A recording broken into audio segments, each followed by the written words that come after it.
Ada 3 dosen, saya, Pak Mariono, dan Ibu Kismartini kalau saya tidak salah.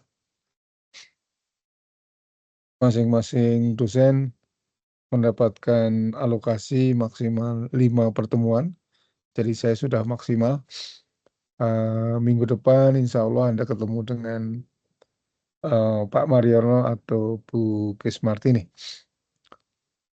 Baik, kita persilahkan saja kelompok 1 untuk menyampaikan hasil diskusinya mengenai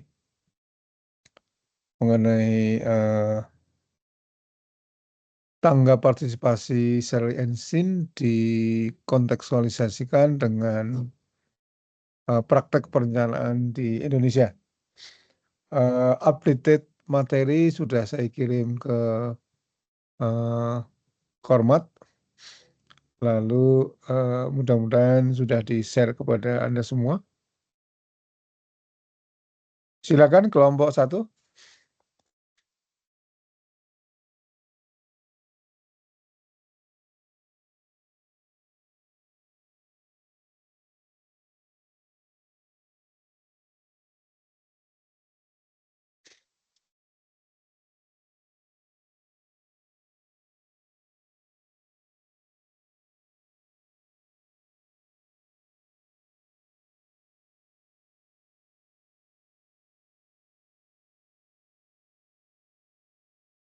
Apakah sudah terlihat ya, Prof? Sampun.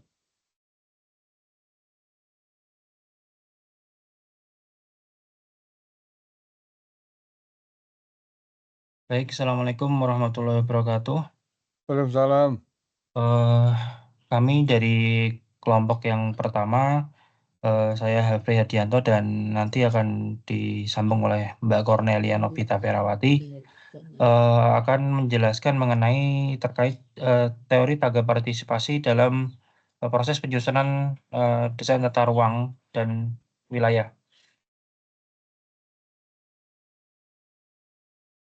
Untuk yang pertama, saya akan menjelaskan di sini terkait dengan teori tangga partisipasi milik Einstein. Jadi, partisipasi masyarakat itu merupakan kekuatan dari masyarakat itu sendiri yang dapat dijabarkan melalui perbedaan tingkatan dalam pendistribusian kekuasaan antara masyarakat dan pemerintah. Tangga partisipasi Einstein ini merupakan suatu konsep yang dikembangkan oleh Sheryl Einstein pada tahun 69 untuk menggambarkan tingkat partisipasi masyarakat dalam pengambilan keputusan, khususnya dalam kebijakan publik dan perencanaan. Model ini berbentuk tangga dengan 8 tingkatan yang dibagi dalam 3 kelompok utama, yaitu non-partisipasi, tokenisme, dan partisipasi wewenang. Pada tangga non-partisipasi yang pertama terdapat tangga manipulation. Ini di mana masyarakat itu cuma dikumpulkan oleh pemerintah, bukan untuk bertujuan melibatkan masyarakat dalam suatu perencanaan, melainkan sebagai wahana untuk mendidik dan mencari dukungan masyarakat.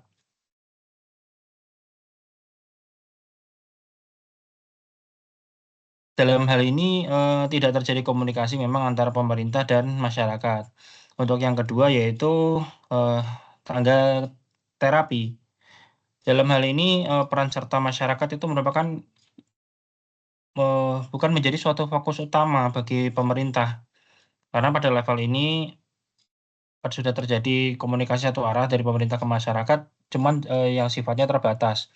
Yang ketiga yaitu informing atau informasi. Tangga ini masih didominasi oleh komunikasi satu arah, di mana pemerintah masih bersifat sebagai pemberi informasi kepada masyarakat tanpa adanya kesempatan untuk memberikan umpan balik oleh masyarakat. Oleh karena itu, masyarakat memang belum mempunyai kekuatan dalam pengambilan keputusan akhir. Berikutnya yang keempat adalah consultation atau konsultasi. Pada tahap ini sudah terjadi komunikasi dua arah antara masyarakat dan pemerintah. Cuman memang masih hanya bersifat seremonial atau mungkin undangan-undangan, mengajak diskusi dan lain sebagainya. Tapi tidak ada jaminan dalam hal ini umpan balik yang diberikan oleh masyarakat itu dapat memberikan perubahan atau mempengaruhi keputusan yang akan diambil oleh pemerintah. Tangga kelima yaitu PlayStation atau penentraman. Pada tahap ini komunikasi sudah berjalan baik antara masyarakat dan pemerintah. Jadi masyarakat berhak memberikan pendapat dan terlibat dalam sebuah proses perencanaan. Tapi wewenang atau penilaian terhadap kelayakan suatu rencana program tetap berada di pihak pemerintah. Bagian ketiga, partisipasi wewenang ini merupakan kekuatan masyarakat, di mana yang tangga pertama yaitu partnership atau kemitraan. Pada tahap ini itu masyarakat dan pemerintah merupakan sebuah mitra. Masyarakat berhak untuk melakukan negosiasi dengan pemerintah, baik dalam perencanaan, pelaksanaan, dan monitoring serta evaluasi. Keputusan yang diambil itu berdasarkan hasil komunikasi dua arah antara pemerintah dan masyarakat. Berikutnya yaitu tangga pendelegasian, di mana pemerintah memberikan kewenangan pada masyarakat untuk mengurus beberapa kepentingan pemerintah, mulai dari perencanaan, pelaksanaan, monitoring, dan termasuk evaluasinya. Terdapat gambaran kekuasaan dan tanggung jawab masyarakat dengan jelas pada tahap ini di dalam suatu program yang mereka jalankan, di mana masyarakat dalam tahap ini diwakili oleh suatu badan perwakilan untuk dalam mencapai keinginan mereka.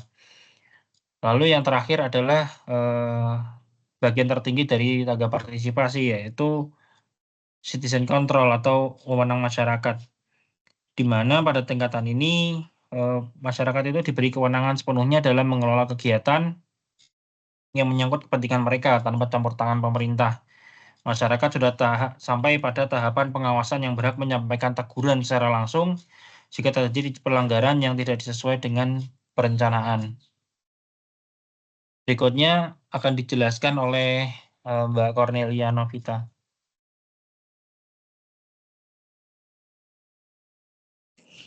Selanjutnya tentang rencana tata ruang wilayah, yang biasa disingkat dengan RT/RW adalah hasil perencanaan tata ruang pada wilayah yang merupakan kesatuan geografis beserta segenap unsur terkait batas dan sistemnya ditentukan berdasarkan aspek administratif.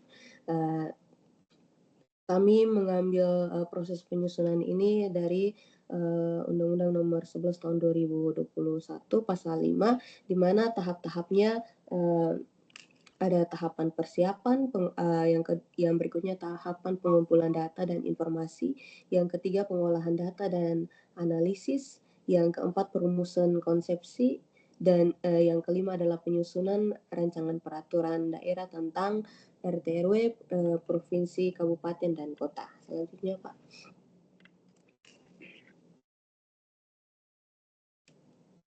Next, Pak. Ya, pertama untuk tahap persiapan ini ada kegiatan-kegiatan untuk persiapan. Yang pertama pembentukan tim penyusun, yang kedua kajian awal data sekunder, yang ketiga persiapan teknis pelaksanaan, yang berikutnya adalah pemberitaan kepada publik. Dan dari tahap persiapan ini menghasilkan surat keputusan tim penyusun, gambaran umum wilayah, kesesuaian produk RT/RW sebelumnya, lalu hasil kajian awal, metodologi pendekatan, lalu ada rencana kerja, dan yang terakhir adalah perangkat survei data primer dan sekunder. Nah, dari tahap persiapan ini, keterlibatan masyarakat ini masih pasif dalam menerima informasi penataan ruang. Dalam perencanaan ini yang paling penting adalah prosesnya dan bukan outputnya. Nah, di sini untuk tahap pertama ini peran masyarakat itu masih pasif. Yang berikutnya adalah pengumpulan data dan informasi. Metode pengumpulan datanya biasanya ada dalam bentuk primer dan sekunder. Primer itu seperti wawancara, penyebaran angket, kuesioner, survei lapangan, dan yang untuk sekundernya itu seperti studi literatur, peta, dan lain sebagainya. Dan hasilnya adalah hasil dari data primer itu seperti aspirasi masyarakat dan kondisi fisik dan sosial ekonomi wilayah. Dan untuk data sekundernya berupa peta dasar dan peta tematik. Lalu ada juga data dan informasi. Yang berikutnya ada kompilasi data. Di sini permintaan data dan informasi perorangan atau kewilayahan, ada juga permintaan masukan, aspirasi, dan opini awal, usul rencana penataan ruang. Yang berikutnya penjaringan informasi terkait potensi dan masalah penataan. Nah, untuk metode peran masyarakat ini sudah mulai aktif, bahkan masyarakat ini sudah menjadi subjek untuk memperoleh data primer. Masyarakat ini diminta untuk memberikan masukan, aspirasi, opini, dan usulan terkait rencana tata ruang. Nah, ini menunjukkan bahwa adanya konsultasi publik. Tapi belum tentu opini masyarakat ini benar-benar mempengaruhi keputusan akhir. Masih termasuk dalam kategori tokenisme nanti yang akan kita jelaskan lebih lanjut. Yang berikutnya adalah pengolahan dan analisis data. Itu ada kegiatan-kegiatan seperti analisis kebijakan, spasial dan sektoral. Yang berikut adalah analisis kedudukan dan peran provinsi dan dalam wilayah yang lebih luas. Yang berikut adalah analisis fisik wilayah. Yang berikut analisis sosial kependudukan. Yang kelima analisis ekonomi wilayah. Ada juga analisis ketersediaan dan kebutuhan sarana dan prasarana wilayah. Yang berikut analisis sistem pusat-pusat pemukiman. Yang kedelapan analisis lingkungan hidup. Yang kesembilan analisis pengurangan risiko bencana. Lalu ada juga analisis kemampuan keuangan pembangunan daerah yang hasilnya berupa isu strategis pengembangan wilayah provinsi. Yang kedua adalah potensi dan masalah. Yang ketiga adalah peluang dan tantangan. Yang keempat kecenderungan pengembangan dan kesesuaian kebijakan. Yang kelima perkiraan kebutuhan pengembangan. Yang berikut adalah daya dukung dan daya tampung ruang. Yang berikut adalah konektivitas antar kota desa dan antar pusat pertumbuhan. Yang kedelapan distribusi penduduk perkotaan dan pedesaan. Yang kesembilan adalah disparitas antara wilayah, klaster ekonomi dan pusat pertumbuhan ekonomi. Yang ke-10 adalah hasil rekomendasi kesesuaian lahan. Nah, selanjutnya adalah ada penyusunan konsepsi RT RW provinsi. Itu penyusunan konsep rencana, penyusunan alternatif konsep rencana. Yang pertama rumusan tujuan kebijakan dan strategi pengembangan wilayah. Yang kedua adalah konsep pengembangan wilayah. Yang selanjutnya pemilihan konsep rencana, perumusan rencana terpilih menjadi muatan RT RW, di mana dalam rencana itu terdapat tujuan kebijakan dan strategi penataan ruang. Yang berikut adalah rencana struktur ruang, ada juga rencana pola ruang. Yang berikut penetapan kawasan strategis. Yang poin kelima arahan pemanfaatan ruang, dan yang terakhir adalah arahan pengendalian pemanfaatan ruang. Nanti akan berbentuk buku materi teknis berisi alternatif konsep rencana. Yang kedua adalah rencana. Yang ketiga adalah album peta. Nah, di sini terlihat bahwa keterlibatan masyarakat yang bersifat dialogis atau komunikasi dua arah melalui konsultasi publik, workshop, seminar, dan lain-lain. Nah, untuk tahap ini masyarakat ikut serta dalam diskusi dua arah melalui konsultasi seperti konsultasi publik dan lain sebagainya ini.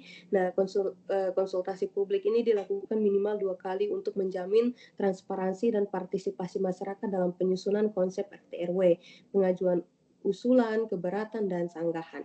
Nah, untuk proses terakhir penyusunan dan pembahasan Raperda, ada penyusunan naskah akademik Raperda tentang RT RW provinsi. Yang kedua penyusunan Raperda tentang RT RW provinsi, yang mana di dalamnya akan menghasilkan pembahasan muatan Raperda tentang RT RW provinsi, yang akhirnya akan menghasilkan naskah akademik Raperda tentang RT RW, Raperda tentang RT RW provinsi, dan yang ketiga adalah berita acara pembahasan, pengajuan usulan, keberatan, dan sanggahan masyarakat terhadap konsep dan Raperda RT RW provinsi. Nah, pada tahap akhir ini teman-teman, masyarakat memiliki kesempatan untuk mengajukan usulan, keberatan, dan sanggahan terhadap konsep Raperda RT RW RT RW sebelumnya sebelum untuk disahkan. Secara keseluruhan partisipasi masyarakat dalam poin ini, dalam tahap kelima ini bergerak dari tingkat pasif ke tingkat aktif. Masyarakat sudah mulai memberikan masukan dan berpartisipasi dalam diskusi kebijakan. Lalu penjelasannya jika dikaitkan dengan teori tangga partisipasi Einstein tahun 1969. Yang pertama, keterlibatan masyarakat pasif masih ada di tingkat informing atau pemberi informasi. Nah, itu dalam tahap persiapan tadi, tahap ini masyarakat hanya menerima informasi tentang perencanaan tentang tata ruang tanpa adanya mekanisme pembalik atau pengaruh nyata dalam proses pengambilan keputusan. Nah, menurut Einstein ini termaksud dalam tokenisme, di mana masyarakat diberi informasi tetap tapi tidak diberi kesempatan untuk benar-benar berpartisipasi dalam pengambilan keputusan. Yang kedua tadi, dalam tahap pengumpulan data dan informasi, masyarakat sudah mulai aktif diminta untuk memberikan masukan, aspirasi, opini, dan lain-lain sebagainya, tapi belum tentu opini itu yang dari masyarakat benar-benar mempengaruhi keputusan akhir. Maka ini masih termasuk dalam kategori tokenisme dalam tangga Einstein tadi, tangga partisipasi Einstein tadi. Yang ketiga itu masyarakat sudah mulai aktif melalui workshop, seminar, dan lain-lain sebagainya. Ini masyarakat sudah mulai memiliki ruang lebih dalam diskusi, namun partisipasi ini masih terbatas karena masyarakat mungkin hanya dapat mempengaruhi aspek tertentu dari keputusan tanpa kendali penuh atau hasil akhir. Nah, tadi dalam tahap terakhir ini masyarakat memiliki kesempatan untuk mengajukan keberatan atau usulan terhadap konsep dan Raperda RT RW. Nah, jika keberatan masyarakat benar-benar dipertimbangkan dan diintegrasikan ke dalam kebijakan, maka ini mendekati tingkat kemitraan dalam model Einstein tadi. Jika masyarakat memiliki kekuatan dalam mempengaruhi keputusan akhir, bisa naik ke tingkat lebih tinggi seperti delegate power atau citizen control.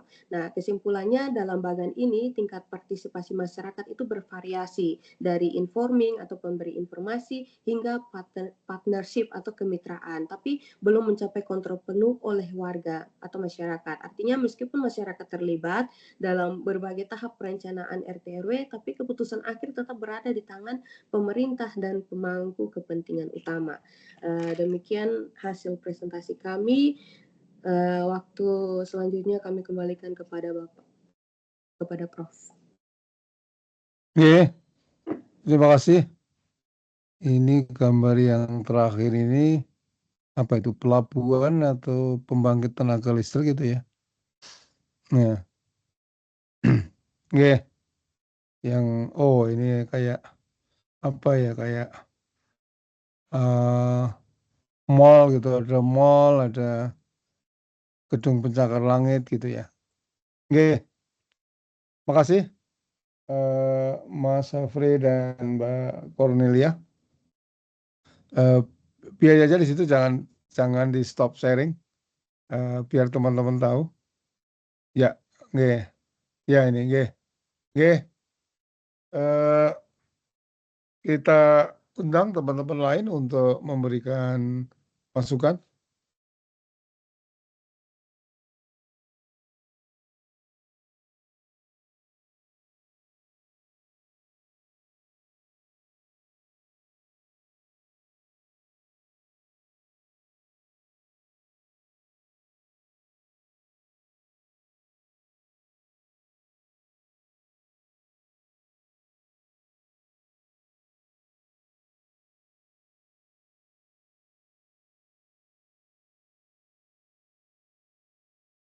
Oke, masih belum ada karena yang diharapkan bertanya itu juga sedang mikir mau presentasi gitu ya. Oke, teman-teman mohon lihat di meeting chat Jadi dari tulisan yang di bawah dulu. Mengapa perlu ada peran serta? Jadi kan kita itu merencanakan sesuatu, apakah itu ruang, apakah itu pembangunan, itu kan akan merubah lingkungan mereka, akan berdampak pada aspek sosial, ekonomi, budaya, fisik, begitu. Sehingga layak mereka itu mengetahui tentang perubahan itu dan memberikan saran, pendapat, dan tanggapan. Jadi, yang kedua, kalau mereka itu, ikut berpartisipasi, maka, eee, satu bisa mencegah terjadinya konflik di kemudian hari. Yang kedua, kenapa bisa mencegah konflik, karena dia menjadi bagian dari proses masyarakat itu, sehingga punya sense of ownership gitu, sense of belonging gitu, rasa memiliki. Nah, yang ketiga itu kalau, perencanaan kita itu mampu mengadres,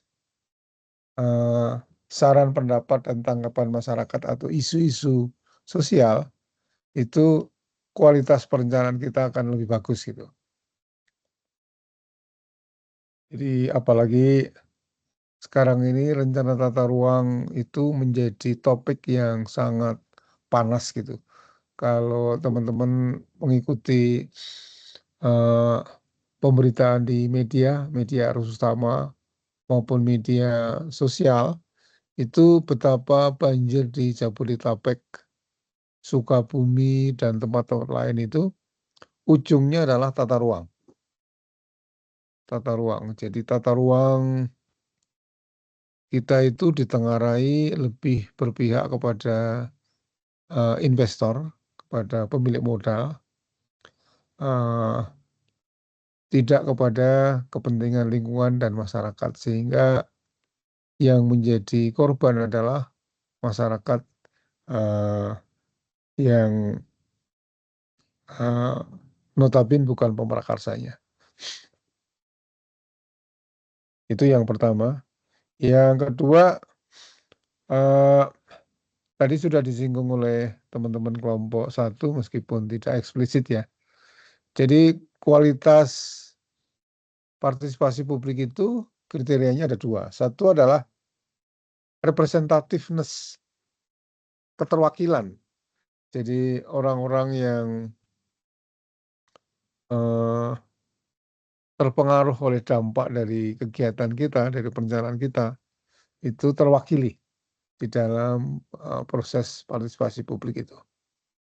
Tidak hanya orang-orang yang setuju atau tokoh-tokoh formal seperti kepala desa begitu, kepala kelurahan begitu,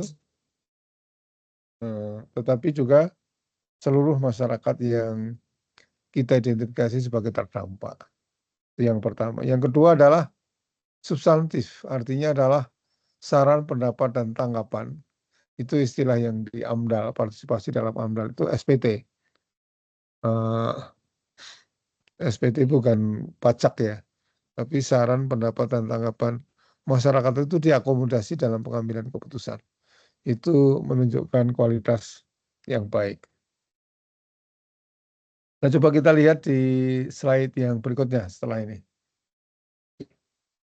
Next slide please. Tentang tata ruang ini. Ini adalah prosedur yang harus diikuti berdasarkan pada peraturan tadi. Nah, kalau kita lihat di sini tahap persiapan itu kalau tidak salah kan menghasilkan apa yang namanya TOR ya. TOR itu term of reference, kerangka acuan. Kerangka acuan itu, mencakup cakupan gitu, cakupan apa yang akan eee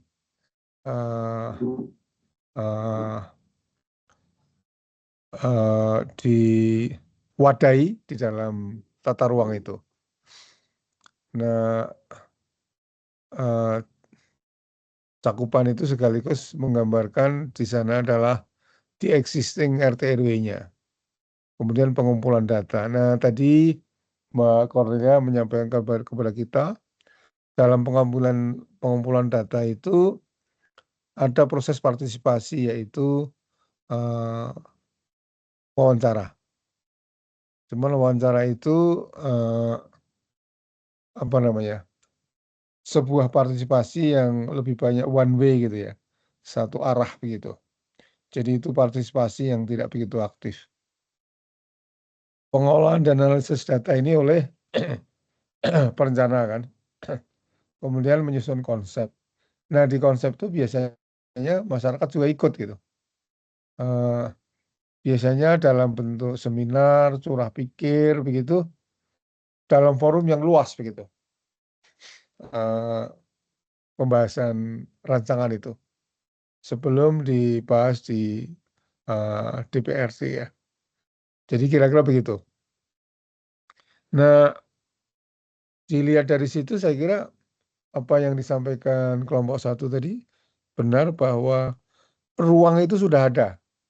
Ruang partisipasi itu ada. Hanya hanya tidak optimal gitu. Jadi kalau mau optimal di tahap persiapan itu dalam penyusunan TOR itu, ini kan ada TOR di sebelah biru ini. Hijau apa biru nih yang pertama ini. Ini penting sekali dari cakupan itu.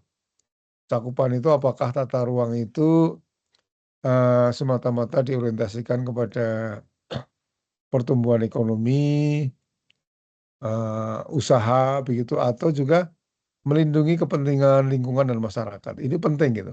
Nah, ini kan tidak ikut gitu. Ikutnya di sini, di coklat ini, di pengumpulan data ini. Analisis data juga oleh para perencana. Nah, ketika sudah jadi draft gitu konsep ini masyarakat ikut lagi biasanya dalam pembahasan rencana. Jadi sudah ada ruang, tetapi belum optimal begitu, dan belum sampai di hulu begitu. Kalau di KLHS itu, kajian lingkungan hidup strategis, itu kan sebaiknya di sini gitu, di TOR ini. Jadi RT RW itu kan harus dilengkapi dengan KLHS. KLHS itu di sini gitu. Di TOR-nya itu sudah ikut gitu. Ya, jadi dari apa yang praktek perencanaan itu, yang tadi disampaikan oleh kelompok 1, itu kemudian kita kontekstualisasikan, kita kaitkan dengan teori perencanaannya Arnstein, yang tangga partisipasi itu kita tinggal masukkan di mana. Kalau yang di sini mungkin kan sudah jadi, berarti mungkin di sini informing ya. Informing. Kalau di sini itu kan searah, kita masukkan di mana gitu.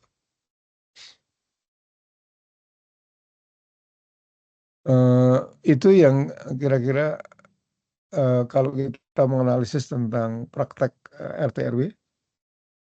Coba sebelumnya Mbak Cornelia sama Mas Afri. Sampai di sini mungkin ada sebelumnya, Pak. Sebelum lagi. Nah, ada next. Second slide please. Ya. Sebelum saya menjelaskan tentang ini, mungkin ada komentar tentang presentasi kelompok 1 dan komentar saya.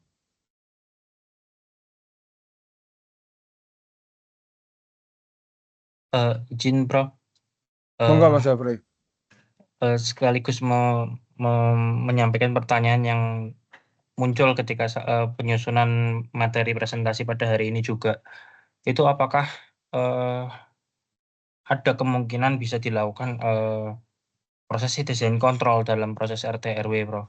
Terus apakah ada kemungkinan bahaya juga yang muncul ketika semua tahap perencanaan mulai dari perencanaan sampai dengan evaluasi ini didominasi oleh masyarakat itu sendiri, gitu, Prof. Ya, yang kedua, saya kira memang kendali tetap di tangan pemerintah. Ini kan perencanaannya pemerintah. Hanya pemerintah itu memfasilitasi, memberikan ruang untuk partisipasi masyarakat. Jadi kalau kan yang menjadi pemrakarsa itu adalah pemerintah. Jadi pemerintah tetap harus menjadi leading sektornya begitu, tetapi tidak tidak dominan bertindak sebagai fasilitator. Kalau teori perencanaannya Friedman kan pembelajaran sosial gitu. Itu yang pertama. Yang kedua, itu pertanyaan yang kedua. Pertanyaan yang pertama tadi apa ya? Mohon maaf. Pertama tadi apa Mas Jabri? Apakah bisa dalam penyusunan RT RW itu didominasi oleh peran dari masyarakat langsung, Prof, gitu loh. Oh enggak, tetap pemerintah gitu. Baik, Ini Prof. kan pemerakarsanya pemerintah. RT RW kan pemerintah. Hanya memang harus sebaiknya partisipatif gitu. Karena kan mereka terpengaruh. Jadi kalau di Undang-Undang Tata Ruang itu kan masyarakat berhak mengetahui tentang perubahan tata ruang. Masyarakat turut serta di dalam perencanaan tata ruang, kan begitu. Berarti penting ada pembatasan ya, Prof, dalam tangga partisipasi ini terhadap masing-masing Iya, dari program. jadi kalau sudah sampai partnership itu bagus lah. Tapi ya delegated power itu masih powernya kendalinya masih di pemerintah kalau itu RW ya. Kecuali kalau itu adalah ranahnya perencanaannya masyarakat, ya masyarakat yang mengendalikan gitu. Ini kan eh, sebuah perencanaan yang diinisiasi oleh pemerintah gitu. Baik, terima kasih, Prof. Iya, ada batasannya. Ya. Nah, saya ingin menjelaskan ini. Jadi ini tangga partisipasi. Manipulasi itu jadi seolah-olah ada partisipasi, tetapi sebenarnya itu tidak memenuhi kaidah tadi, representativeness maupun substansi ya, keterwakilan maupun SPT, saran pendapat dan tanggapan masyarakat itu diakomodasi dalam pengambilan keputusan. Sekedar formalitas begitu. Nah, terapi itu kan untuk orang yang sakit ya, teman-teman. Jadi dalam teman-teman merencanakan sesuatu itu kan ketika pada tahap perencanaan sudah terjadi konflik ya. Sudah terjadi konflik seperti misalnya apa namanya? Ada rasa ketidakpuasan begitu. Misalnya kalau teman-teman pernah dengar perencanaan pendirian pabrik semen di Pati dan Rembang itu, kan banyak orang yang kecewa begitu. Atau di Wadas lah, di Wadas di Purworejo itu kan banyak orang kecewa, stres begitu. Nah, terapi itu pemrakarsa itu apakah itu swasta atau pemerintah menunjukkan bahwa ada partisipasi, tapi sekedar untuk mengobati kekecewaan, maksudnya begitu, terapi itu.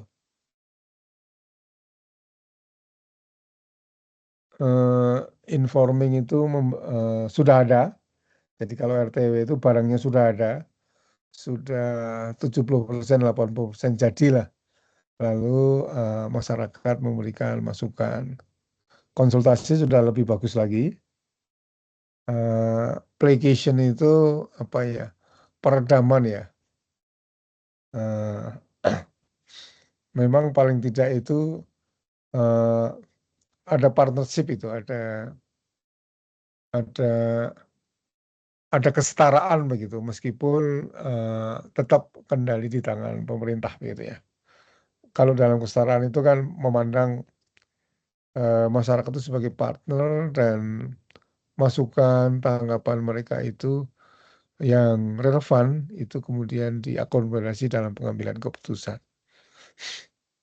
Kan ada kalanya menganggap bahwa masyarakat itu tingkat pendidikannya rendah, susah untuk diajak partisipasi begitu. Nah, itu menjadi tugas kita untuk berbicara dengan bahasa mereka begitu. Begitu, teman-teman, untuk kelompok 1. Kita lanjutkan dengan kelompok 2.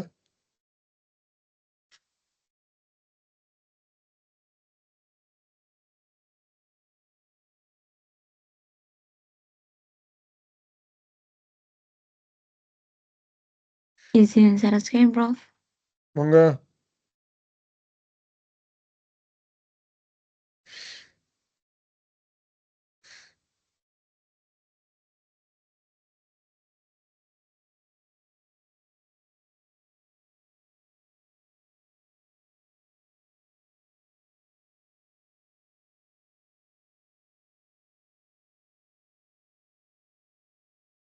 Apakah sudah muncul, Prof? Sampun. Izin saya mulai. Bismillahirrahmanirrahim. Assalamualaikum warahmatullahi wabarakatuh. Selamat pagi, Prof. Sudarto. Selamat pagi, teman-teman semua. Perkenalkan, kami dari kelompok 2 akan memaparkan materi mengenai teori tangga partisipasi Shari-R Einstein pada studi kasus rencana pembangunan jangka menengah daerah atau RPJMD yang disusun oleh saya sendiri, Davis Angeli, dan rekan saya, Reza Aulia Prastiwi.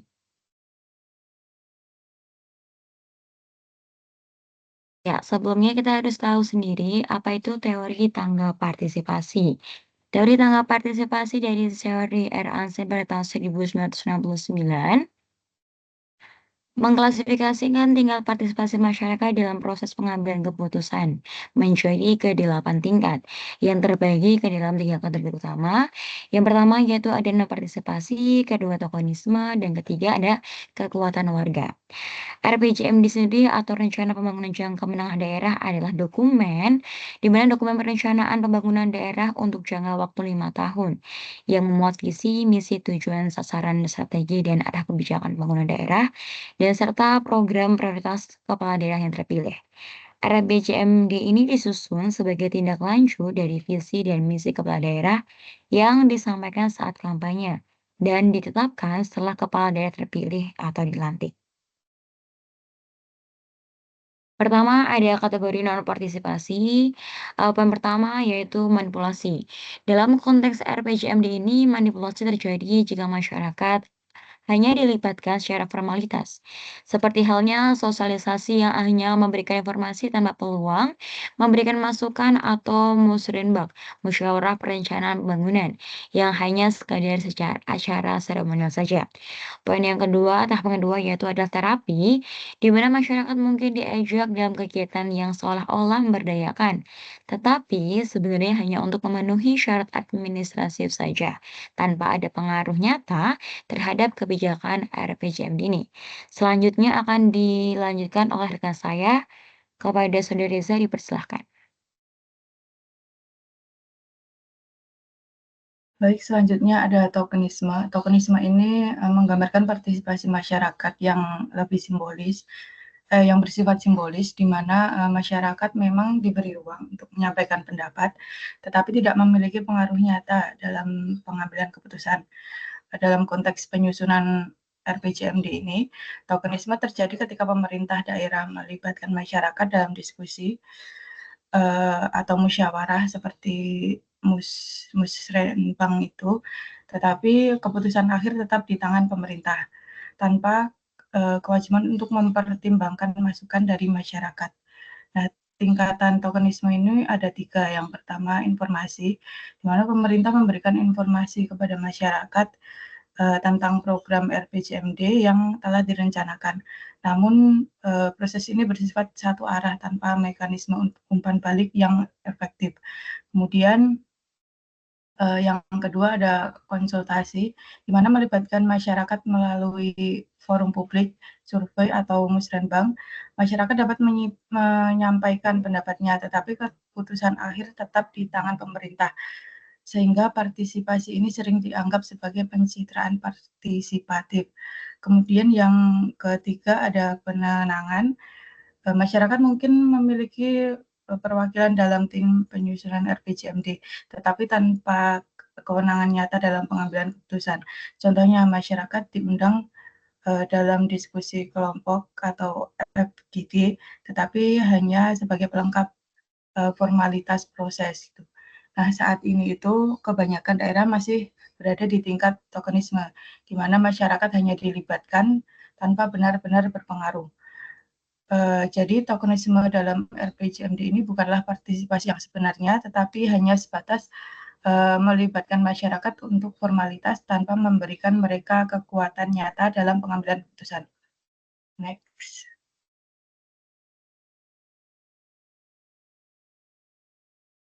Kemudian yang ketiga ada citizen power.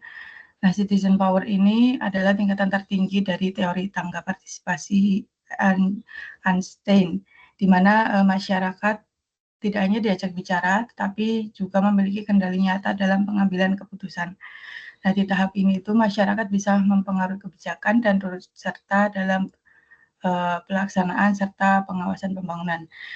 Dalam konteks RPJMD, masyarakat punya peran aktif dalam menentukan prioritas pembangunan daerahnya.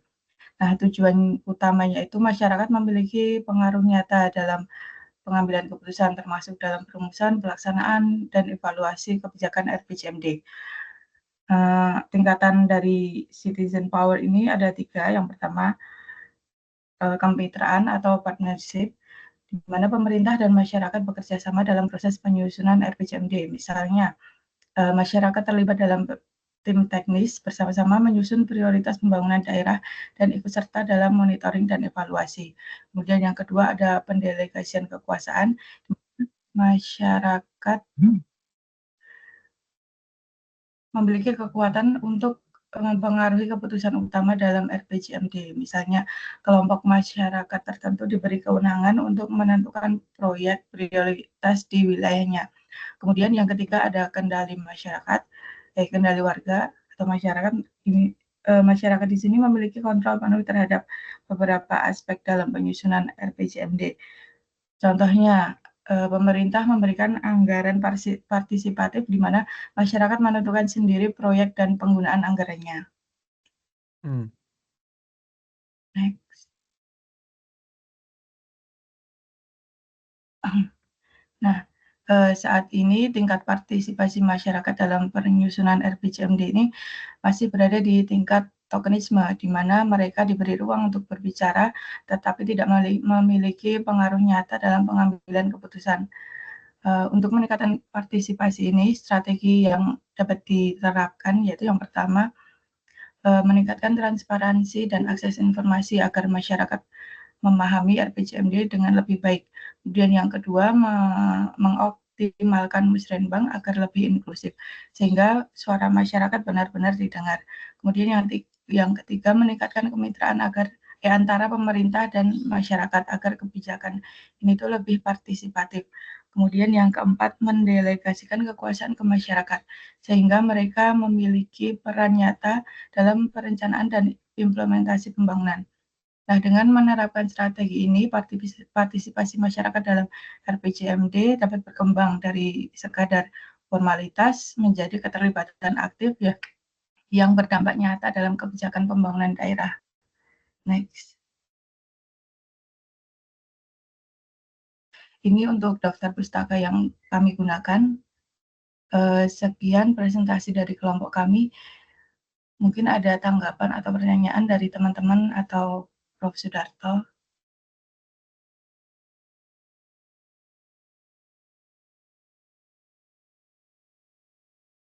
Monggo teman-teman, sudah diundang Mbak Resa sama Izin Mbak bertanya, Devi. Prof.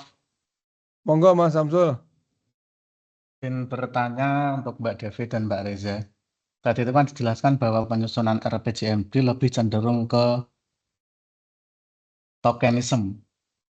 Pertanyaan saya, RPJMD itu kan dokumen perencanaan 5 tahunan yang disusun untuk menyampaikan atau program kerja atas janji-janji calon kepala daerah waktu kampanye. Apakah yang menyebabkan adanya tokenisme itu adalah karena dulu waktu penyusunan visi misi saat kampanye tidak melibatkan masyarakat atau gimana? Mohon dijelaskan, matur suwun.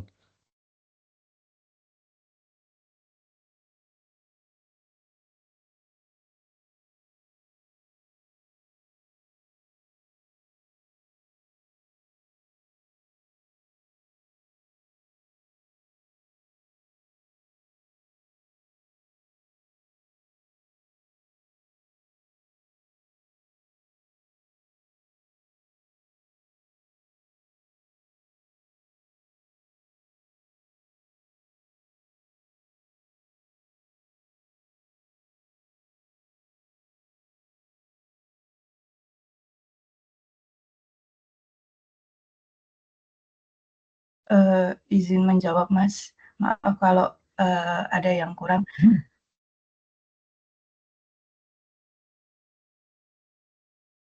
Kenapa kok masuknya ke tokenisme itu? Dulu kan visi misi itu yang buat mesti bukan dari masyarakat kan, Mas. Itu bisa dari tim suksesnya atau dari kepala daerahnya itu. Nah, itu kan sangat sedikit partisipasi dari masyarakatnya itu. Jadi masuknya ke tokenisme itu, Mas. Mungkin dari Mbak Devi ada tambahan. Iya, jawaban dari saya hampir sama dengan Mbak Reza, di mana kalau di bagian RPJMD ini tuh menjelaskan bahwasanya pemerintah memang belum secara aktif melibatkan masyarakat. Memang secara teori melibatkan, tapi memang secara implementasinya belum, Mas. Jadi mungkin bisa dibilang secara formalitas saja. Mungkin ada tambahan dari Prof. Sudarto?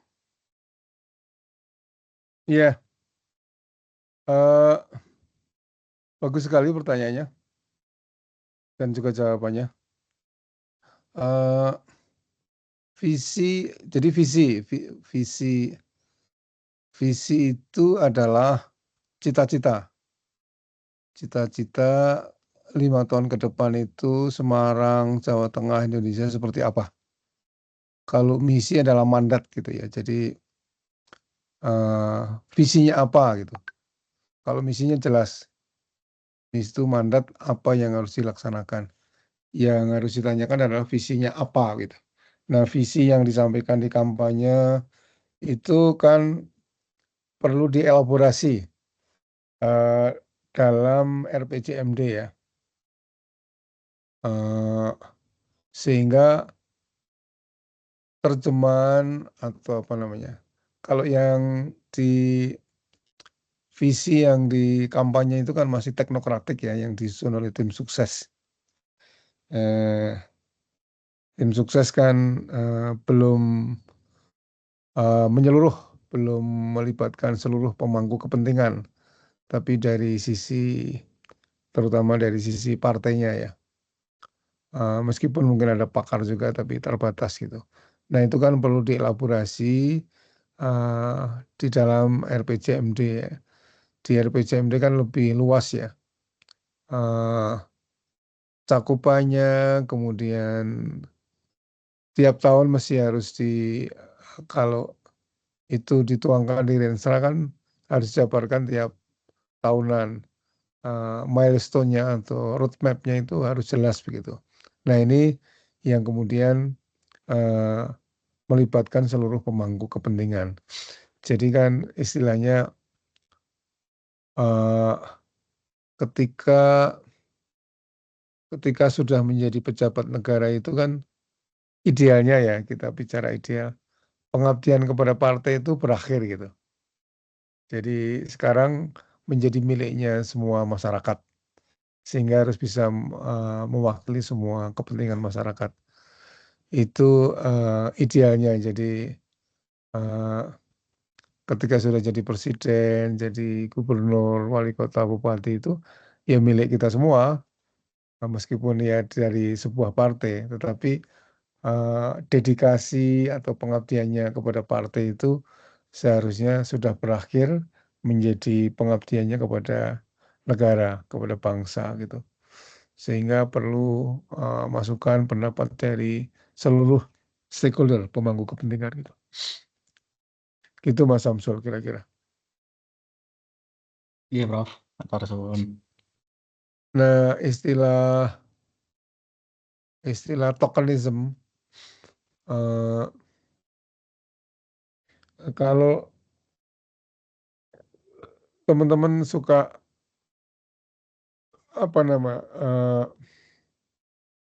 di forum-forum ada seminar begitu kan selalu ada istilah memberikan kenang-kenangan itu sebagai tokenisme gitu, as a appreciation gitu. Jadi tokenisme itu apa, sesuatu yang sifatnya seremonial gitu, yang casing-nya lah gitu. Lawan katanya itu genuine participation. Genuine participation itu partisipasi sejati yang memenuhi dua kriteria, representativeness, keterwakilan. Jadi sekaligus ketika di RPJMD itu kan diupayakan ada keterwakilan, bukan hanya tim sukses. Kemudian dari segi substantif adalah menghimpun saran, pendapat, dan tanggapan dari berbagai stakeholder gitu. Gitu baik, kita move on kelompok 3. Terima kasih Prof atas Terima masukannya. kasih, Prof. Terima kasih Mbak Devi, Mbak Reza. Baik, cek mic saya terdengar nggak? Suara saya terdengar nggak, Prof? Terdengar bagus? Oh, iya, siap. Bentar izin share screen. Monggo.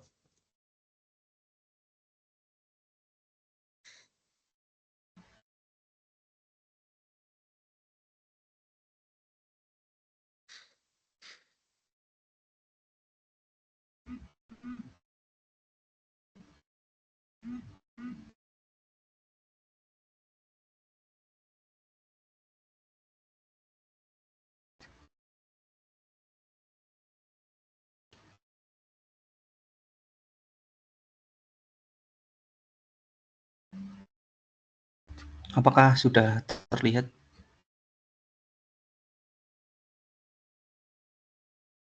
Sudah.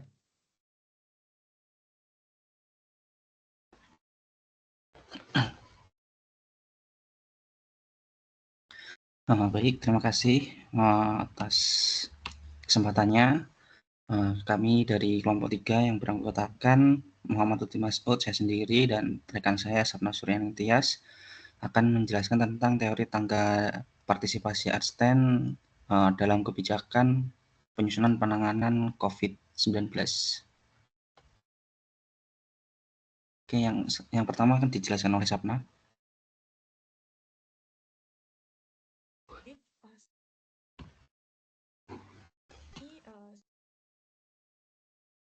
Tentang teori tangga partisipasi Arnstein. Nah, teori ini Arnstein pada 1969 untuk mengukur tingkat partisipasi masyarakat dalam pelaksanaan dan juga pengambilan keputusan. Suaranya kurang keras, Mbak Sapna. Oke, baik, Prof. Apakah sudah? Belum?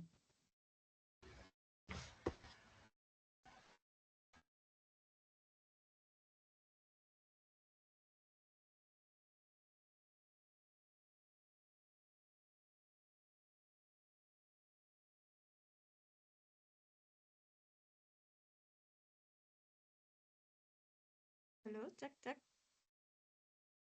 Kurang, masih kurang.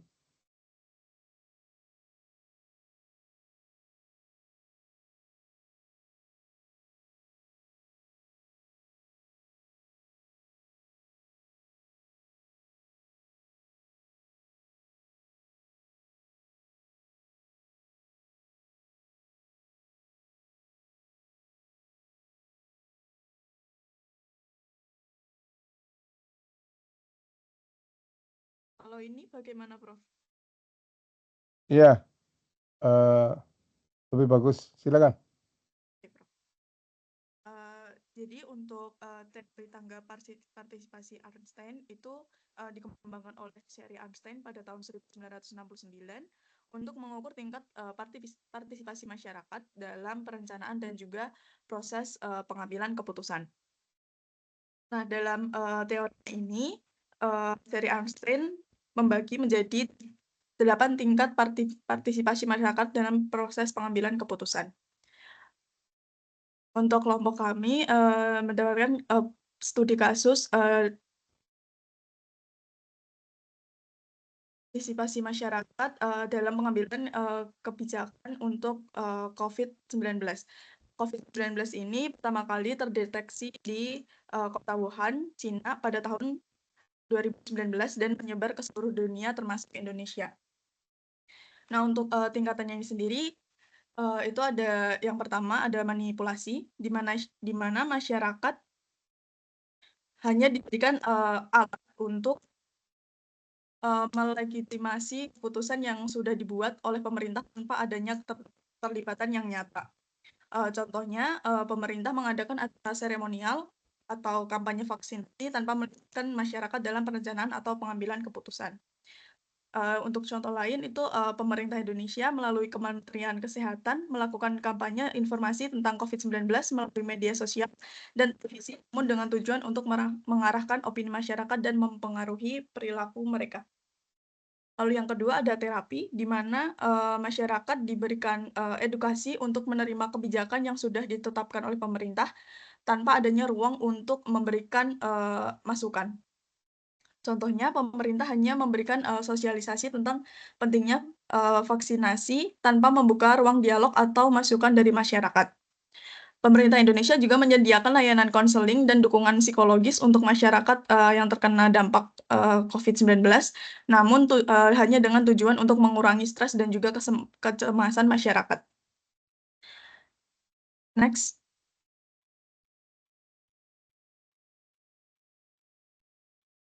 Lalu yang ketiga ada informasi, di mana masyarakat hanya diberikan informasi tentang kebijakan yang akan diambil oleh pemerintah, namun tidak ada mekanisme untuk memberikan feedback atau umpan balik. Contohnya ketika pemerintah mengumumkan kebijakan PSBB atau PPKM melalui media massa tanpa melibatkan masyarakat dalam proses perumusannya.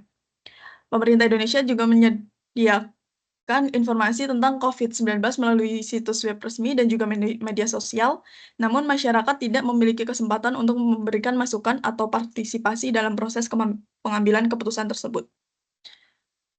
Lalu yang keempat ada konsultasi, di mana pemerintah Indonesia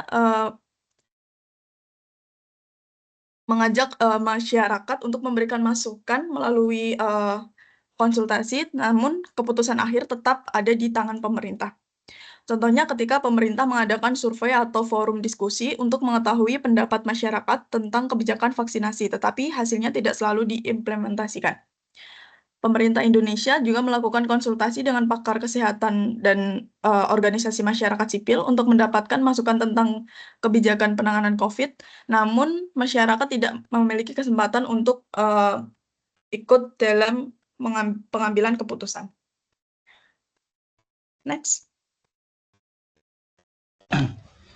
Baik, yang saya nomor 5, yang selanjutnya itu application, di mana masyarakat diberikan ruang untuk berpartisipasi dan menyampaikan pandangan dalam proses pengambilan keputusan, namun pengaruh mereka terhadap hasil akhir masih terbatas karena keputusan utama tetap diambil oleh pemerintah. Untuk contoh yang pertama itu, pemerintah mengundang perwakilan masyarakat untuk bergabung dalam tim gugus tugas COVID-19, namun di situ masyarakat hanya sebagai jembatan komunikasi antara pemerintah dan masyarakat. Lalu pemerintah memberikan kompensasi kepada masyarakat yang terkena dampak COVID-19 seperti bantuan sosial yang masyarakat yang terkena PHK, namun masyarakat tidak memiliki kesempatan untuk memutuskan atau mengambil keputusan tentang kebijakan bantuan tersebut. Yang keenam yaitu partnership, di mana pemerintah dan masyarakat membangun hubungan yang setara di mana kedua belah pihak saling berkolaborasi dalam merumuskan dan melaksanakan kebijakan. Contohnya, pemerintah berkolaborasi dengan komunitas lokal dalam merancang strategi distribusi vaksin dan penanganan kasus COVID-19 di daerah.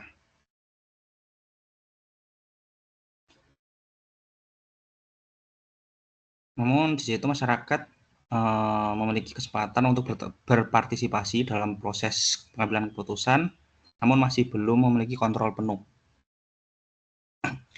Yang ketujuh yaitu delegasi, di mana masyarakat memegang wewenang untuk membuat keputusan, sehingga peran publik untuk menjamin akuntabilitas program kepada mereka. Untuk contohnya yaitu pemerintah memberikan wewenang kepada komunitas lokal seperti RT atau RW atau organisasi masyarakat yang lain untuk mengelola program penanggulangan COVID-19. Dan yang terakhir yaitu citizen control, di mana ini adalah tingkat partisipasi tertinggi, di mana masyarakat memiliki kekuasaan penuh dalam proses pengambilan keputusan dan pengelolaan kebijakan. Untuk contoh kasus lokalnya yaitu masyarakat memiliki hak penuh dalam membuat standar operasional prosedur untuk melaksanakan kegiatan sosial seperti pernikahan atau hajatan yang disesuaikan dengan kondisi setempat, atau mungkin seperti penutupan jalan dan lain sebagainya. Nah, untuk kasus di Indonesia ini seperti program vaksin itu belum dikontrol penuh oleh masyarakat. Ini masih banyak kegiatan penanggulangan COVID masih dikontrol oleh pemerintah. Dan untuk analisis pada studi kasus COVID-19 untuk tingkat rendah, di mana manipulasi dan konsultasi. Pada awal pandemi, masyarakat cenderung berada di tingkat rendah, di mana pemerintah lebih dominan dalam mengambil keputusan. Lalu untuk tingkat menengah, yaitu penenangan hingga kemitraan, itu seiring berjalannya waktu, pemerintah mulai melibatkan masyarakat dalam implementasi kebijakan, seperti melalui relawan atau organisasi masyarakat. Dan untuk tingkat tertinggi, delegasi, kekuasaan, hingga kontrol warga, di beberapa daerah, masyarakat mengambil inisiatif mandiri untuk menangani COVID-19, terutama di tingkat lokal. Sekian presentasi dari kami, mungkin dari teman-teman atau dari Prof. Darto ada tanggapan atau pertanyaan, dipersilakan. Monggo teman-teman. Ini merupakan bentuk refleksi begitu. COVID itu terjadi 2019-2020. Kemudian ada beberapa kebijakan dari pemerintah yang bisa kita analisis, itu termasuk di mana, karena perencanaan yang baik itu akan berdampak baik, perencanaan yang tidak baik akan berdampak buruk kepada masyarakat. Monggo. Saya kira kelompok 3 ini dengan baik langsung mengklasifikasikan. Jadi kebijakan apa itu berada di klasifikasi mana dari teori tangga partisipasi itu. Yang belum ada mungkin Joko Tonggo ya. Joko Tonggo, Mas Lutfi sama Mbak Sapna itu kebijakan yang diprakarsai oleh pemerintah Provinsi Jawa Tengah, Pak Ganjar waktu itu, Joko Tonggo.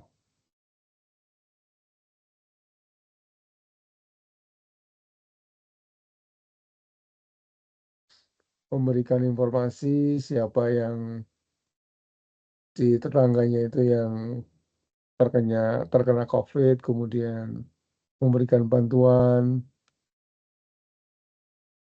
untuk makanan maupun penyembuhan, jadi saling bantu-membantu. Joko Tonggo.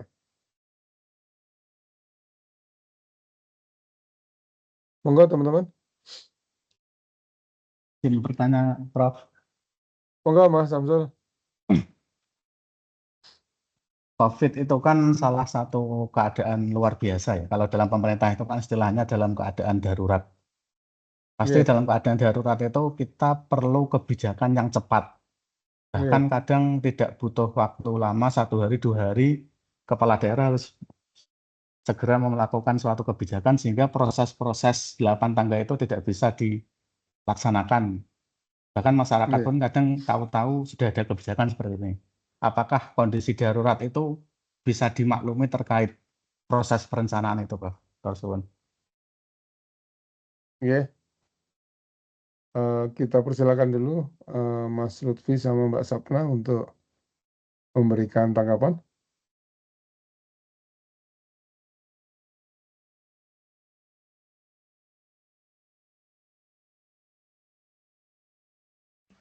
Baik. Terima kasih Mas Samsul untuk pertanyaannya, di mana ketika sedang pandemi COVID itu memang benar-benar hal-hal yang tidak terduga itu terjadi di negara kita, bahkan mungkin di dunia.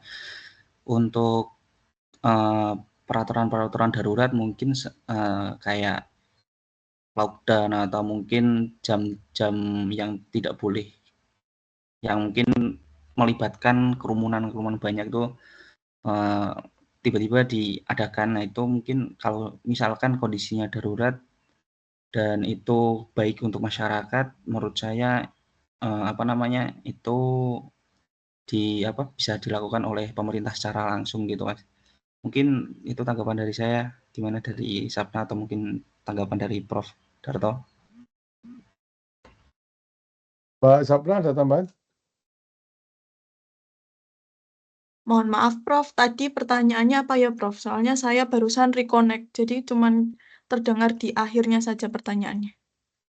Dari Mas Mas Samsul, Samsul apakah boleh mohon di diulang. ini? Mas Samsul mohon diulang. Ya, izin.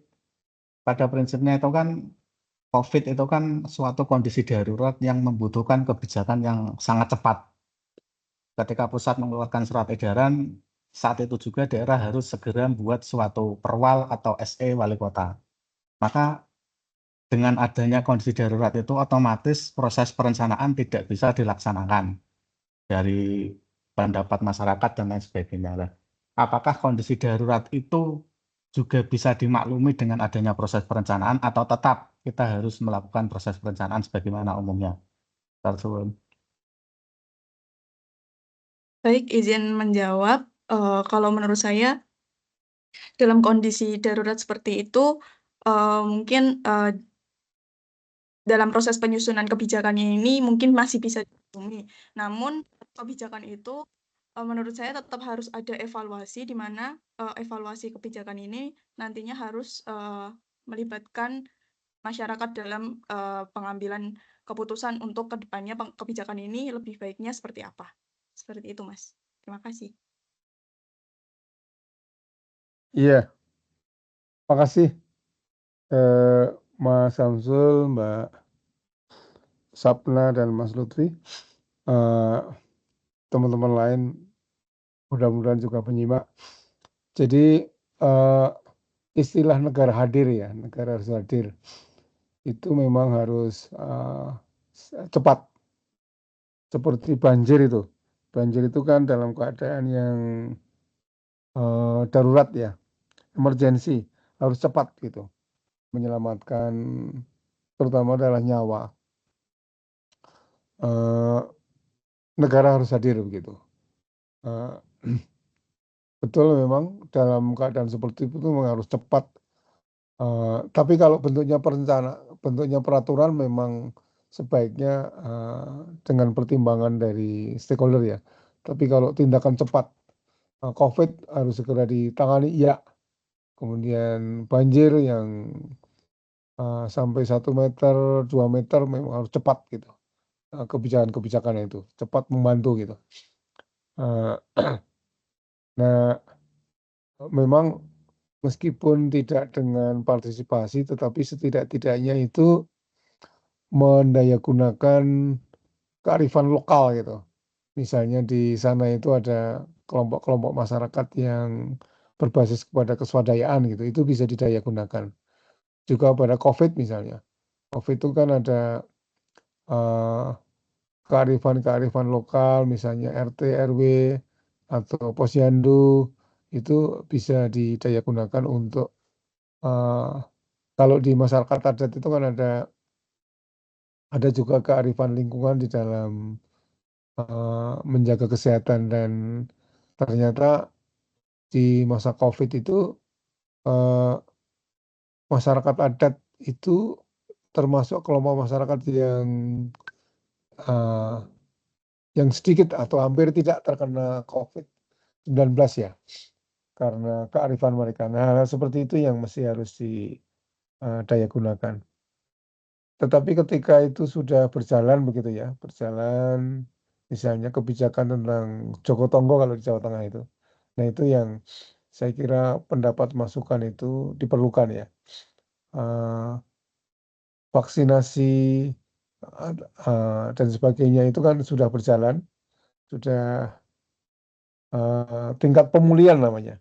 Jadi kalau di bencana itu ada tingkat emergensi, kemudian ada tingkat pemulihan, ada tingkat pencegahan. Nah, kalau sudah sampai pada tahap-tahap itu, memang sebaiknya dengan melibatkan stakeholder supaya keberlanjutan dari program itu bisa berjalan dengan baik gitu. Jadi bencana itu kan dibagi dalam beberapa fase ya, fase darurat itu betul kata Pak Samsul memang harus cepat ya. Lalu ada pemulihan, ada pencegahan. Nah itu di tahap-tahap itu, di fase itu meminta pandangan, pendapat, saran dari masyarakat sebagai bagian dari stakeholder itu diperlukan gitu. Gitu. Kelompok 3, kita lanjut dengan kelompok 4.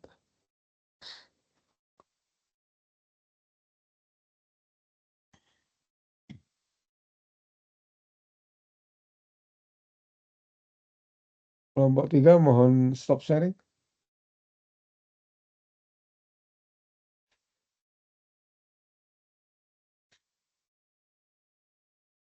Apakah masih terlihat ini Prof? Soalnya di tim saya sudah stop sharing. Di tempat saya masih itu. Masih ada nama Mas Lutfi sama Mbak Sapna. Nah, sekarang udah. Oh enggak?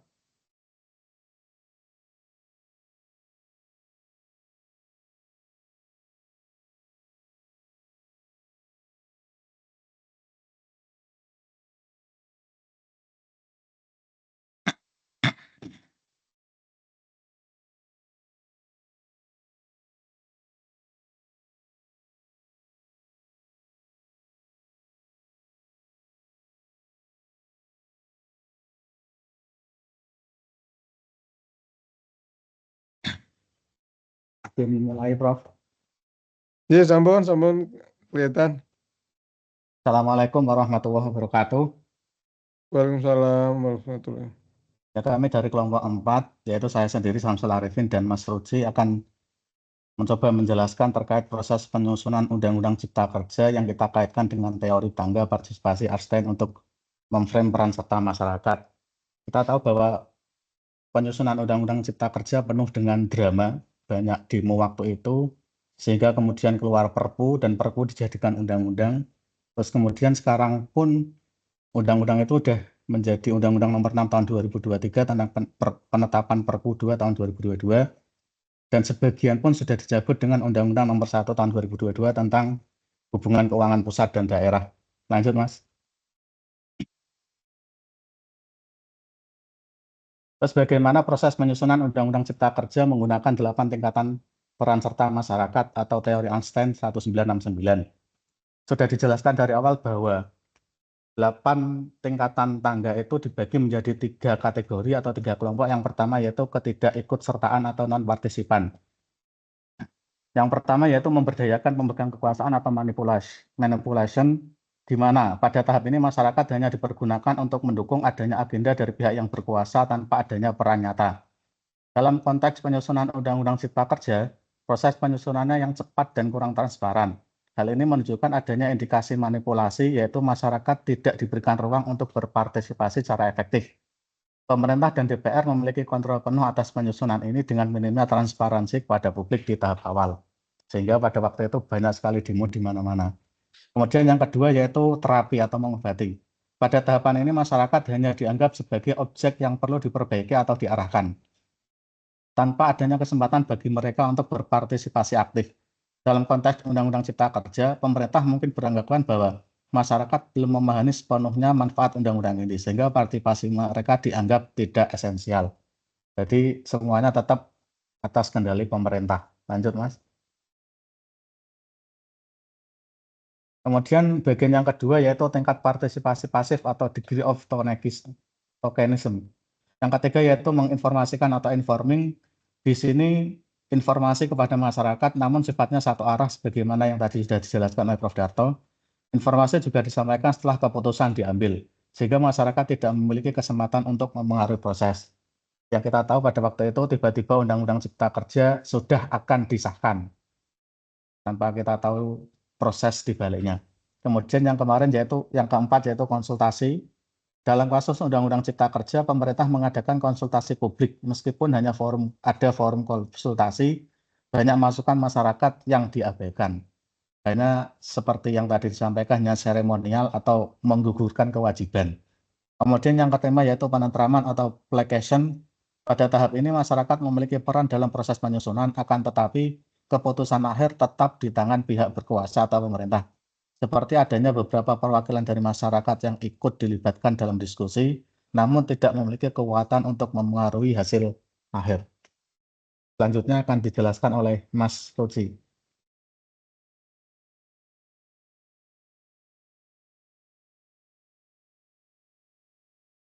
Selanjutnya, tingkat kekuasaan warga atau degree of citizen power. Dalam tingkatan ini, idealnya masyarakat bekerja sama dengan pemerintah dalam proses pengambilan keputusan. Pada tingkatan ke-6 atau kemitraan, pada tahap ini masyarakat dan pemerintah melakukan kerjasama dalam pengambilan keputusan. Dalam hal Undang-Undang Cipta Kerja, pada tahap ini tidak tercapai karena adanya dominasi dari pemerintah dalam proses penyusunan. Dalam penyusunan Undang-Undang Cipta Kerja, kemitraan tidak terjadi. Dalam model kemitraan, masyarakat seharusnya memiliki peran yang setara dalam proses legislasi. Namun, dalam kasus ini keputusan tetap didominasi oleh pemerintah dan DPR. Dengan masyarakat hanya diberi peran terbatas sebagai pemberi masukan yang tidak mengikat. Tingkat ke-7, delegasi kekuasaan. Dalam hal pendelegasian kekuasaan, masyarakat seharusnya memiliki kekuasaan yang membuat keputusan dalam beberapa aspek. Pada penyusunan Undang-Undang Cipta Kerja, tidak adanya proses pendelegasian kekuasaan. Delegasi kekuasaan berarti masyarakat memiliki kewenangan yang lebih besar dalam menentukan kebijakan. Dalam penyusunan Undang-Undang Cipta Kerja, masyarakat tidak memiliki hak untuk menentukan arah regulasi terhadap pasal-pasal yang dianggap merugikan. Tingkat ke-8, pengawasan masyarakat atau citizen control. Dalam tahap pengawasan masyarakat, seharusnya memiliki peran atau kendali penuh atas proses dan keputusan. Dalam konteks Undang-Undang Cipta Kerja pada tahap ini jelas tidak tercapai. Pada tingkat tertinggi, partisipasi ini warga memiliki kendali penuh atas pengambilan keputusan. Dalam kasus Undang-Undang Cipta Kerja, hal ini sama sekali tidak terjadi karena masyarakat tidak memiliki kekuatan untuk membatalkan atau mengubah kebijakan yang telah ditetapkan oleh pemerintah dan DPR. Kesimpulannya, di mana posisi partisipasi masyarakat? Berdasarkan teori tangga partisipasi Einstein, proses penyusunan Undang-Undang Cipta Kerja sebagian besar berada pada tingkatan partisipasi pasif atau degree of tokenism, khususnya pada level informasi, konsultasi, dan placation. Masyarakat diberikan akses terhadap informasi dan diajak berdiskusi, tetapi tidak memiliki pengaruh yang signifikan terhadap keputusan akhir. Partisipasi yang bermakna tidak terjadi karena yang pertama, tidak ada mekanisme formal yang memungkinkan masyarakat untuk benar-benar mengubah substansi regulasi. Yang kedua, proses uji publik lebih bersifat formalitas. Yang ketiga, keputusan tetap dikendalikan oleh pemerintah dan DPR tanpa keterlibatan masyarakat dalam proses negosiasi setara. Idealnya kebijakan strategis seperti ini harus mendorong partisipasi yang lebih tinggi, setidaknya pada tingkat kemitraan di mana masyarakat dan pemerintah dapat bekerja sama dalam menyusun regulasi. Hal ini penting agar kebijakan yang dibuat benar-benar mencerminkan kepentingan rakyat dan tidak hanya berpihak pada kelompok tertentu. Untuk rekomendasi peningkatan partisipasi publik, ada beberapa langkah yang dapat diambil. Yang pertama, menyediakan platform dialog yang lebih inklusif, seperti forum diskusi akademik dan konsultasi publik yang lebih luas. Yang kedua, menjamin transparansi proses legislasi. Yang ketiga, menciptakan mekanisme pengawasan partisipasif, di mana masyarakat memiliki hak untuk menilai apakah partisipasi benar-benar berdampak pada kebijakan yang telah dibuat. Demikian pemaparan dari kami mengenai proses penyusunan Undang-Undang Cipta Kerja dalam perspektif tangga partisipasi Arnstein. Terima kasih. Kami terbuka untuk diskusi dan pertanyaannya. Oke, makasih Mas Mada dan Mas Samsul. Monggo teman-teman. Izin Prof, mungkin sedikit bertanya dan Monggo Mas menanggapi. Sapri. Dalam penyusunan Undang-Undang Cipta Kerja ini kan memang ketika kita membahas terkait dengan proses penyusunan undang-undang, ini kan memang ada hal yang dilewatkan, yakni terkait dengan partisipasi masyarakat. Dalam hal ini kan adalah ketika rapat dengar pendapat itu tidak adanya lembaga masyarakat yang dilibatkan, dan tiba-tiba muncul draft RUU Undang-Undang Cipta Kerja. Nah, terkait hal ini, apakah di dalam penyusunan ini memang ada kepentingan-kepentingan yang tidak bisa dihindarkan sehingga partisipasi masyarakat yang diharapkan ketika seperti pembahasan undang-undang yang lain tidak bisa dimunculkan di sini. Lalu apakah kira-kira hal seperti ini bisa dihindarkan ketika dalam penyusunan undang-undang mungkin yang saat ini masih belum selesai terbahas atau diselesaikan, yaitu tentang undang-undang perampasan aset. Apakah bisa dihindarkan, Prof, untuk adanya kepentingan-kepentingan seperti ini sehingga partisipasi masyarakat benar-benar dapat memberikan masukan atau sedikit pengaruh terhadap undang-undang yang akan diterbitkan nantinya oleh pemerintah. Begitu, Prof. Ya. Oke. Mas Mada, Mas Samsul, monggo ditanggapi dulu.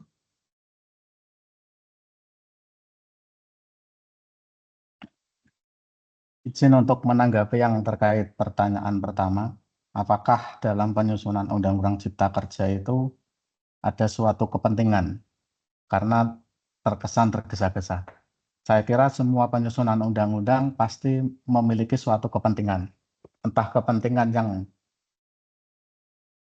menguntungkan penguasa, menguntungkan rakyat, atau menguntungkan semuanya, kan seperti itu. Kalau dari artikel yang kami baca di web hukumonline.com, di situ sebetulnya kepentingan dari penyusunan Undang-Undang Cipta Kerja itu untuk adanya dominasi kepentingan ekonomi dan investasi.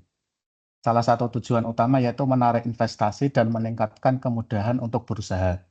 Namun kebijakan yang terlalu berpihak pada investor dikhawatirkan lebih menguntungkan kelompok bisnis besar dibanding pekerja atau lingkungan. Jadi tidak ada unsur ekonomi inklusif atau tidak ada unsur berkelanjutannya. Jadi dikhawatirkan seperti tersebut. Beberapa aturan dalam undang-undang ini seperti pengurangan pesangon dan fleksibilitas tenaga kerja juga dinilai lebih berpihak pada dunia usaha. Mungkin sedikit penjelasan dari artikel yang kita baca adalah seperti itu. Maka dengan adanya seperti itulah pemerintah waktu itu menerbitkan Perpu nomor 2 tahun 2022 sebagai peraturan pemerintah pengganti undang-undang tentang Cipta Kerja. Mungkin seperti itu jawaban dari kami, dari Mas Roji. Kalau ada tambahan, monggo. Monggo Mas Roji, ada tambahan? Izin menambahkan, tentunya dalam politik itu kebijakan Dan kebijakan publik kepentingan itu pasti ada, tetapi jika mekanisme partisipasi bisa diperkuat. Setidaknya transparansi dapat ditingkatkan dan lebih demokratis gitu.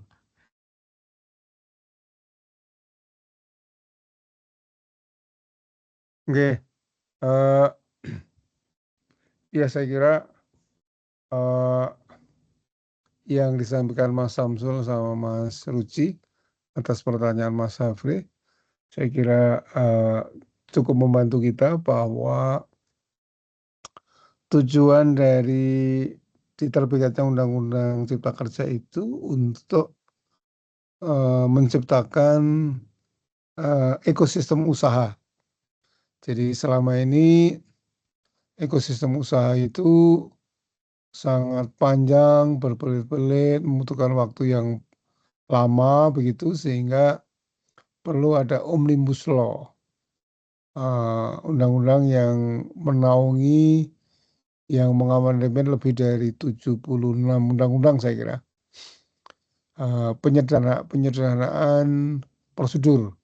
Nah, satu di antara yang disederhanakan itu adalah izin lingkungan. Jadi izin lingkungan sebagai syarat izin usaha atau izin operasi itu disimplifikasi. Misalnya proses AMDAL itu partisipasi masyarakatnya yang semula di bawah rezim Undang-Undang 32 2009 itu ada masyarakat terkena dampak, kemudian pihak-pihak yang berkepentingan, kemudian pihak-pihak yang terkena dampak dari kebijakan. Yang kedua dan ketiga itu dihilangkan. Kemudian peran serta masyarakat dalam proses AMDAL yang dulunya itu ada di penilai, tim penilai, sekarang sudah tidak ada. Tidak ada forum masyarakat itu menggugat tentang AMDAL. Jadi sangat sederhana, simplifikasi begitu. Tentu itu menimbulkan kekhawatiran akan terjadinya dampak lingkungan yang lebih besar begitu. Jadi ada ketidakseimbangan gitu. Semata-mata memang untuk investor dan pemilik modal begitu. Yang lain juga bisa kita lihat dari sisi tenaga kerja yang kemudian oleh MA kan kemudian yang tenaga kerja itu tidak diberlakukan begitu. Yang lingkungan mungkin belum ada yang menggugat kan, kalau dari segi tenaga kerja kan digugat itu. Nah, gugatan dari berbagai pihak, terutama dari kalangan buruh, kemudian civil society, lalu dari lingkungan itu menunjukkan memang partisipasi itu terbatas. Nah, dalam kaitan dengan itu saya juga menulis artikel, satu di Kompas, satu di jurnal terakreditasi Q1 Scopus, terindeks Scopus. Jadi Anda bisa browsing di sana tentang kira-kira adalah implikasi lingkungan dari Undang-Undang Cipta Kerja. Nah, kita semua tahu sekarang ini kalau tujuannya adalah untuk investasi dan kalau investasi itu meningkat diharapkan tercipta lapangan kerja gitu ya. Cuman setahun setelah pemberlakuan itu, jadi undang-undang itu digugat karena tidak memenuhi prosedur, kemudian dengan Perpu, nah sekarang jadi undang-undang 2023. Tapi setahun atau 1,5 tahun setelah pemberlakuan itu ternyata malah banyak PHK ya. Jadi itu artinya itu sejarah bagi kita semua, pelajaran bagi kita semua. Nah, yang terakhir itu pertanyaan kelima. Pertanyaan kelima itu analisis kritis ya. Jadi teman-teman teori tangga partisipasi itu kan digodok di negara barat. Jadi kalau Anda lihat sampai dengan yang paling ideal itu pengawasan masyarakat, pendelegasian kekuasaan, delegated power, citizen control, itu memang sepertinya agak sulit begitu karena tidak ada kelompok masyarakat yang tidak terpengaruh baik oleh kebijakan pemerintah maupun oleh intervensi dunia usaha dalam tanda petik. Artinya prakarsa untuk membangun apakah itu infrastruktur, apakah itu pabrik, itu kan selalu ada di sekitar kita gitu. Nah, mungkin kalau itu tidak memenuhi prosedur peraturan perundang-undangan, rencana itu tidak bisa terwujud seperti yang terjadi di Kendeng. Itu masyarakat punya hak menyuarakan, lalu suaranya itu didengar, itu ada gitu ya. Jadi itu menunjukkan ada kontrol dari masyarakat. Kemudian saya pernah menjadi saksi ahli untuk kasus penambangan emas di Kepulauan Sangihe. Saya diminta untuk memberikan kesaksian tentang bagaimana seharusnya peran serta masyarakat itu dalam Undang-Undang 32 2009. Waktu itu masih pakai itu. Saya cerita dan itu salah satu masukan dari saya. Ada masukan yang lain. Ternyata kemudian izin untuk penambangan itu dibatalkan di tingkat negeri, PT UN di negeri maupun tinggi. Nah, yang di pusat itu belum terdengar. Artinya kalau tidak sesuai dengan peraturan perundangan, masyarakat memang punya kontrol gitu ya. Tetapi memang itu tidak banyak dan memang perlu ada usaha yang keras untuk melakukan itu. Jadi kita lihat sekarang kan banyak sekali masyarakat yang menolak penambangan, menolak kehadiran perusahaan yang mencemari lingkungan, itu sudah banyak. Dan beberapa memang berhasil begitu. Jadi itu kasus-kasus yang bisa menjadi pelajaran bagi kita semua. Nah, agenda yang kedua, teman-teman mohon dilihat di slide nomor 52. Jadi 52 dan 53 itu 52, 53, 54. Jadi teman-teman sebenarnya sudah melakukan itu, jadi melakukan analisis review terhadap perencanaan. Cuman kalau yang ini kan adalah terhadap perencanaan, jadi ada RT/RW, ada RPJM, ada RUEN, Giant Seawall, apapun. Di antaranya teman-teman sudah praktek, tapi nanti mungkin yang final assignment itu konkret ya, misalnya RT/RW di mana, RT Kota Semarang, Kabupaten Magelang atau mana gitu. Itu mohon dibaca di slide 52. Kemudian slide 53 dan slide 54 adalah bentuk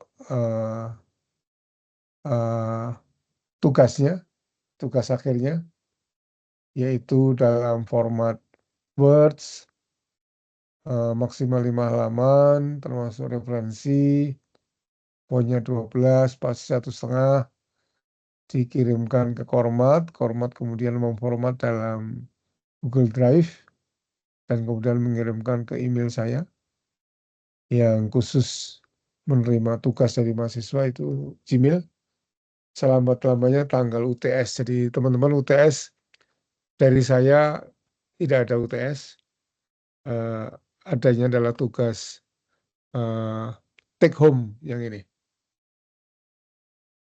Saya kira waktunya masih cukup setelah Lebaran lah. Jadi sambil Lebaran bisa di tengah-tengah silaturahim dengan keluarga, dengan tetangga bisa menuliskan tugas ini dan setelah Lebaran bisa dikirimkan ke Mbak Resa. Kemudian Mbak Resa mengkompilasi dalam bentuk Google Drive. Begitu, ada pertanyaan tentang tugas akhir?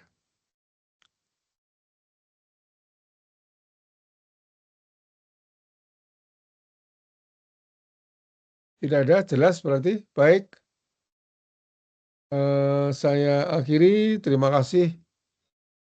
Senang sekali bertemu dengan Anda di mata kuliah ini. Nanti minggu depan teman-teman sudah mulai ketemu dengan dosen lain. Setelah saya lihat di jadwal ternyata saya keterusan ngajarnya ini. Kan ada 4 pengajar itu.